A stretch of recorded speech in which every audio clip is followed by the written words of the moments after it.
'Di ba? Lumutang yung chismis. Sabi nila chismis lang yun eh. Lumutang yung chismis na wala daw election sa 2028. Narinig nyo na yun. No, kung di nyo pa narinig, yan na po ang matinding balita ngayon. Pero sinagot ni Bongbong Marcos, pabor siya na wala ng election sa 2028. Ito ang kanyang sinabi. Pakinggan po natin ha. Pabor po, ayaw na ni Bongbong Marcos ng election sa 2028. Oo, sinabi niya yan. Ito po. Wanted a no election scenario. I wanted a no election. Allegedly, sir. What? Yan ang reaksyon ng Pangulo ng tanungin ng media kaugnay sa pahayag ng kanyang kapatid na si Senador Amy Marcos. With 13 affirmative votes, 10 negative votes, and 1 abstention, the positions in all the positions in the Senate is hereby declared vacant. Sa presentasyon ni Senador Amy sa Senado, isinusulong umano ang charter change para manatili sa pwesto ang mga nasa kapangyarihan at para hindi makaporma si Vice President Sara Duterte.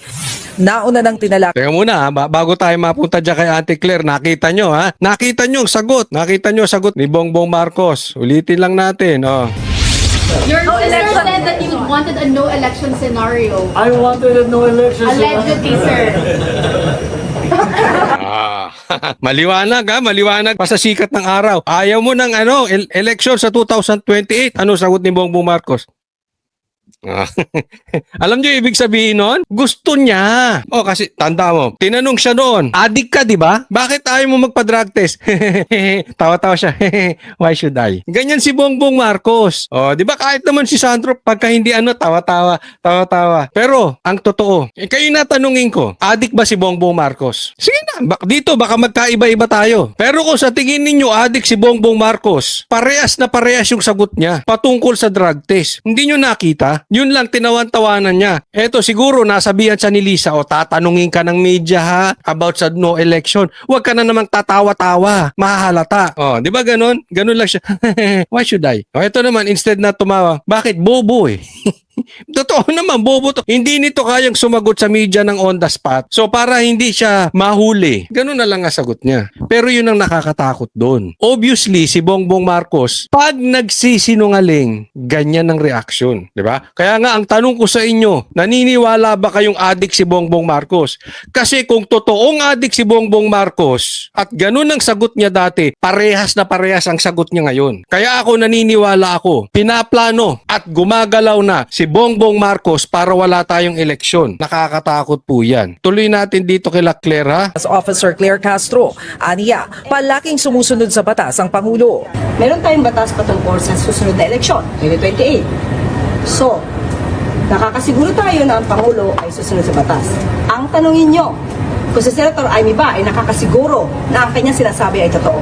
Yun. Teka muna, hindi niya sinagot ha. Ang tanong, pabor ba ang Pangulo no election? Anong sagot niya? Pwede naman. Hindi syempre siya pabor. Ayaw niya yan. Hindi, ano sinabi niya? Meron po tayong batas. At ang Pangulo ay sumusunod sa batas. According to her, but I don't believe that. Pero kung susundan natin yung kanyang logic, sumusunod si Bongbong Marcos sa batas. Hindi niya dininay na posibleng magkaroon ng no election. Ang sabi niya, susunod si Bongbong Marcos sa batas. Kaya nga papaltan ang batas. Kaya nga gusto nila ng con-as, kung anong as-as yan ang gusto nila. Paiksiin natin. Papalitan nila ang batas para magkaroon ng term extension. So, si Bongbong hindi na lumalabag sa batas. Naintindihan nyo? Kaya baluktot ang sagot nitong si Claire. Hindi diretso. Dagdag pa ni Castro, ang mga paratang kaugnay sa term extension ay diversionary tactic o paglilihis lang sa malalaking issue ng bansa, kagaya ng impeachment trial ni Vice President Sara Duterte, pati na ang kontrobersya sa Senado kaugnay kay Senador Bato de la Rosa.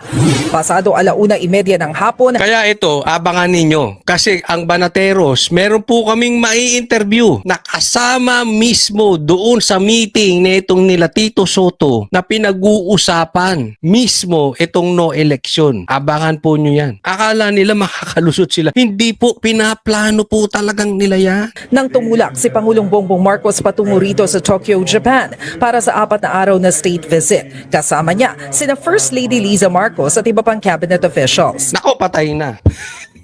Mamamatay na naman. Kasama na naman si Lisa. Oy, baka naman ako hindi ko po kayo pinagbibintangan na pumapatay kayo ng tao. Pero nang huling na nagpunta kayo sa ibang bansa, specifically sa Amerika, diyan sa isang sikat na lugar diyan sa Amerika, may namatay. Kasama po, asawa po ng entourage. Di umano kasama sila Lisa. Whether kung sino mang kasama noon nung namatay, one thing for sure, kasama po ng entourage ninyo yung namatay. Baka mamaya, nandiyan na naman kayo sa Japan, may mamatay na naman. Hindi kasi po, nakakahiya na po eh. Nakahiya tayo sa Amerika. Napansin nyo, nung huling pumunta si Bongbong sa Amerika, hindi na sumama si Lisa. Diba? After nun. Hindi ko pinaano yan ha. Public knowledge, kahit naman sa media binalita yan. Nakakahiya kasi po, alis si Bongbong Marcos ng bansa. Wala namang nangyayari. Meron na ba kayo nakitang nagawang tulay? Meron na ba kayo nakitang infrastructure? Meron na bang kakapunta niya sa ibang bansa? Meron bang napala ang Pilipinas? Meron bang na-build na trabaho? Meron bang nagpunta rito ibang bansa, nagtayo man lang na isang negosyo, factory o kung ano-ano man yan? Napapakinabangan ng Pilipino? Wala, nada. Diba? Lokohan tong nangyayari. Sa kanyang departure speech, binigyang diin ng Pangulo ang kahalagahan ng pagbisitang ito. This state visit to Japan is essential. It forms part of a broader foreign policy agenda to forge closer political ties, stronger defense and security cooperation, and more enduring economic partnerships. Nakatakdang makipagpulong si PBBM kay Japanese Prime Minister Sanae Takaichi para pagtuunan ng pansin hindi lang ang defense at maritime cooperation kundi maging ang energy security dulot ng krisis sa Middle East. Sasaksihan din ng Pangulo at ni Japanese Prime Minister ang paglagda ng kasunduan sa trade and investment at sabay na i-anunsyo ang bilateral initiatives sa security at maritime cooperations. I will be advancing Philippine priorities and we will discuss. Ito lang, simple. Ang laki ng problema ng Pilipinas. Biyahe ka ng biyahe. Ang laki ng gastos dyan. Hindi mo nga mabigyan ng trabaho ang mga Pilipino. Ano pang ginagawa mo dyan? Kaliwat kanan na po ang nakawan under your administration. Yung NBI, sinugod ang Senado na sinabi mo, huwag kayong pupunta dyan, umalis na kayo dyan. At ito, ikaw nasa Japan. Anak ka talaga ni Marcos. Ibang klase talaga ibang klase talaga tong mama na ito. Alam mo, dati itinatago pa yung katangahan. Dati itinatago pa yung kanilang kakulangan. Ngayon talaga wala na. Lantaran na, kakapal ng mukha ng ating mga politiko. 'Di ba? Lumutang yung chismis. Sabi nila chismis lang yun eh. Lumutang yung chismis na wala daw election sa 2028. Narinig nyo na yun. Kung hindi nyo pa narinig, yan na po ang matinding balita ngayon. Pero sinagot ni Bongbong Marcos, pabor siya na wala ng election sa 2028. Ito ang kanyang sinabi. Pakinggan po natin ha. Pabor po, ayaw na ni Bongbong Marcos ng election sa 2028. Oo, sinabi niya yan. Ito po. You wanted a no election scenario. I wanted a no election. Allegedly, sir. What? Yan ang reaksyon ng Pangulo ng tanungin ng media kaugnay sa pahayag ng kanyang kapatid na si Senador Amy Marcos. With 13 affirmative votes, 10 negative votes, and 1 abstention, the positions in all the positions in the Senate is hereby declared vacant. Sa presentasyon ni Senador Amy sa Senado, isinusulong umano ang charter change para manatili sa pwesto ang mga nasa kapangyarihan at para hindi makaporma si Vice President Sara Duterte. Nauna ng tinalak. Teka muna, bago tayo mapunta dyan kay Ate Claire, nakita nyo ha? Nakita nyo ang sagot. Nakita nyo ang sagot ni Bongbong Marcos. Ulitin lang natin. Your sister said that you wanted a no election scenario. I wanted a no election. Allegedly, sir. Maliwanag ha, maliwanag pa sa sikat ng araw. Ayaw mo ng election sa 2028. Ano sagot ni Bongbong Marcos? Alam niyo ibig sabihin nun? Gusto niya. Kasi tanda mo, tinanong siya noon, adik ka di ba? Bakit ayaw mo magpa-drug test? Tawa-tawa siya.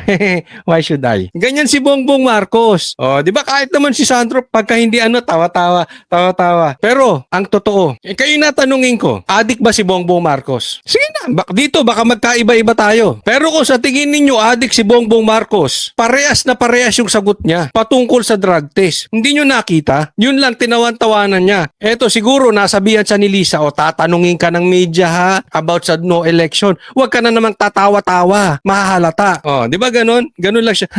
Why should I? Ito naman, instead na tumawa, bakit? Bobo eh.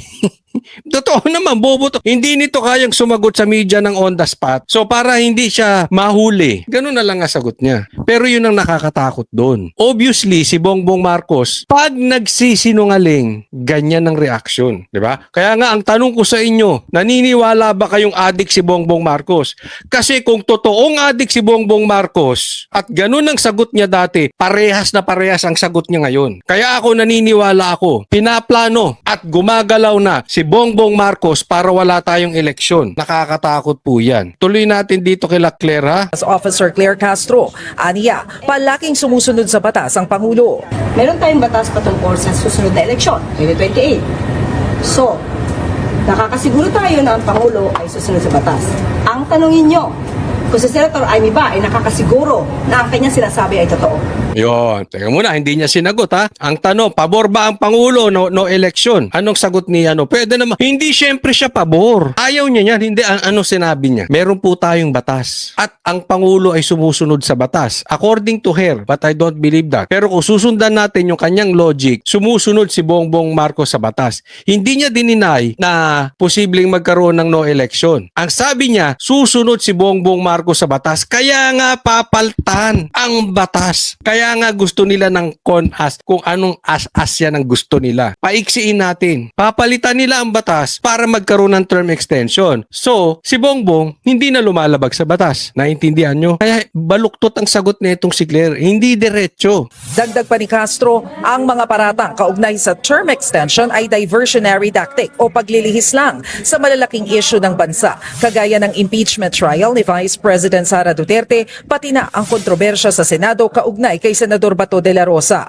Pasado 1:30 ng hapon, Kaya ito, abangan ninyo. Kasi ang Banateros, meron po kaming mai-interview na kasama mismo doon sa meeting na itong nila Tito Soto na pinag-uusapan mismo itong no election. Abangan po nyo yan. Akala nila makakalusot sila. Hindi po, pinaplano po talagang nila yan. nang tumulak si Pangulong Bongbong Marcos patungo rito sa Tokyo, Japan para sa 4 na araw na state visit. Kasama niya sina First Lady Liza Marcos at iba pang cabinet officials. Nako, patay na.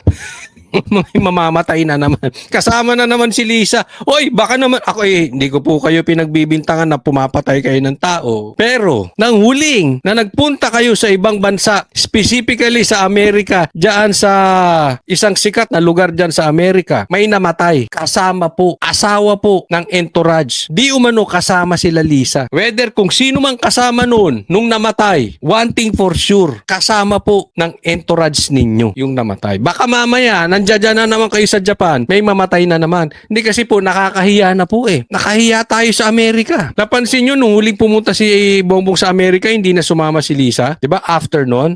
Hindi ko pinaano yan ha. Public knowledge, kahit naman sa media binalita yan. Nakakahiya kasi po, alis si Bongbong Marcos ng bansa. Wala namang nangyayari. Meron na ba kayo nakitang nagawang tulay? Meron na ba kayo nakitang infrastructure? Meron na bang kakapunta niya sa ibang bansa? Meron bang napala ang Pilipinas? Meron bang na-build na trabaho? Meron bang nagpunta rito ibang bansa, nagtayo man lang na isang negosyo, factory o kung ano-ano man yan? Napapakinabangan ng Pilipino? Wala, nada. Diba? Lokohan tong nangyayari. Sa kanyang departure speech, binigyang diin ng Pangulo ang kahalagahan ng pagbisitang ito.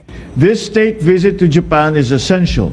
It forms part of a broader foreign policy agenda to forge closer political ties, stronger defense and security cooperation, and more enduring economic partnerships. Nakatakdang makipagpulong si PBBM kay Japanese Prime Minister Sanae Takaichi para pagtuunan ng pansin hindi lang ang defense at maritime cooperation kundi maging ang energy security dulot ng krisis sa Middle East. Sasaksihan din ng Pangulo at ni Japanese Prime Minister ang paglagda ng kasunduan sa trade and investment at sabay na i-anunsyo ang bilateral initiatives sa security at maritime cooperations.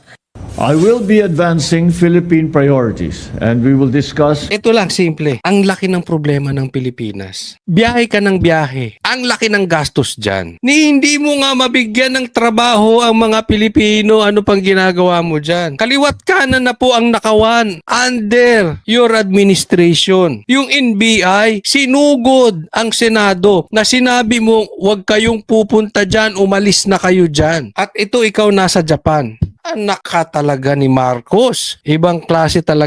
Ibang klase talaga tong mama na ito. Alam mo, dati itinatago pa yung katangahan. Dati itinatago pa yung kanilang kakulangan. Ngayon talaga wala na. Lantaran na kakapal ng mukha ng ating mga politiko.